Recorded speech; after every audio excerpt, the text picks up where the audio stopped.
as he dared. All of the first-floor rooms of this townhouse were packed with his parents' guests, all of them important, none of them younger than 30.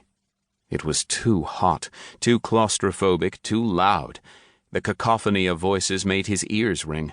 The house seemed half its size, and it wasn't all that big in the first place, compared with the house Lan thought of as home back in Alderscroft.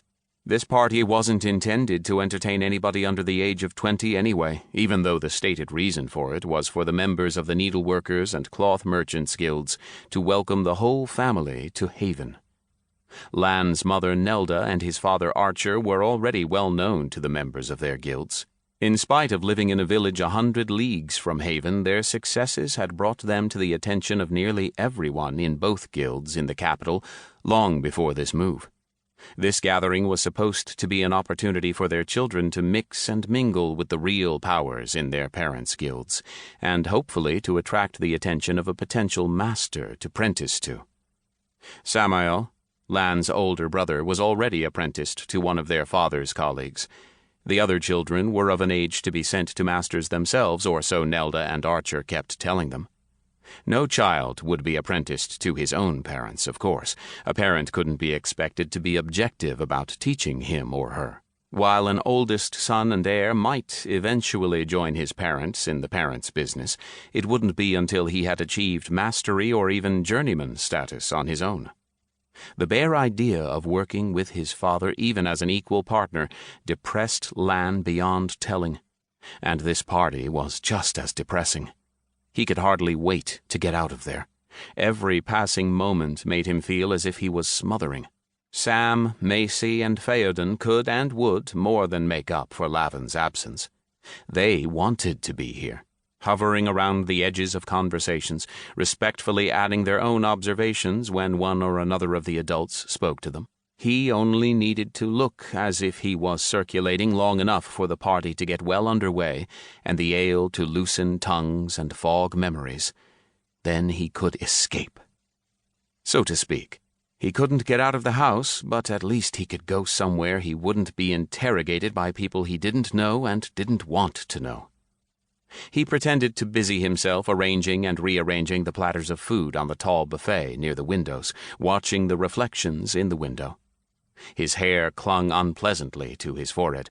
It really was horribly warm in the room, but it didn't seem to bother anyone else. The many tiny diamond-shaped panes broke up the reflection into an odd little portrait gallery of the notables of the merchant community of Haven.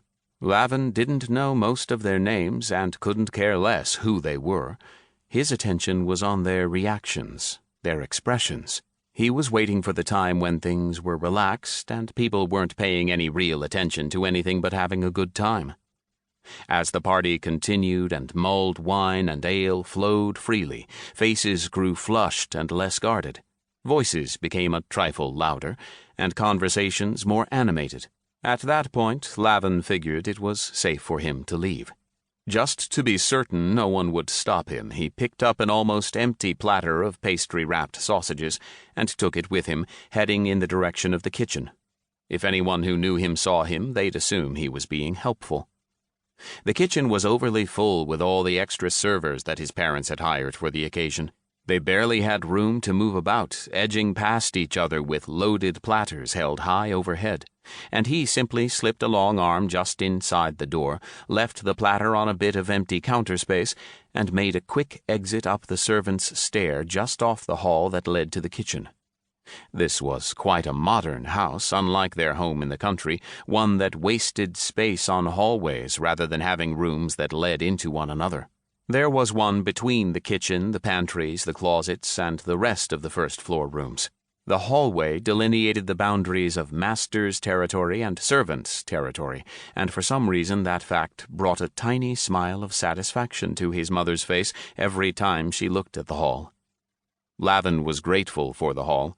It allowed him to get into the upper stories without anyone at the party spotting him. He didn't go to his room on the second floor, though. He'd be far too easy to find there. Instead, he headed for the attics up above the servants' third-floor rooms. It wasn't likely that anyone would look for him here. The previous occupant of this town manor had taken all of his rubbish with him, or sold it off.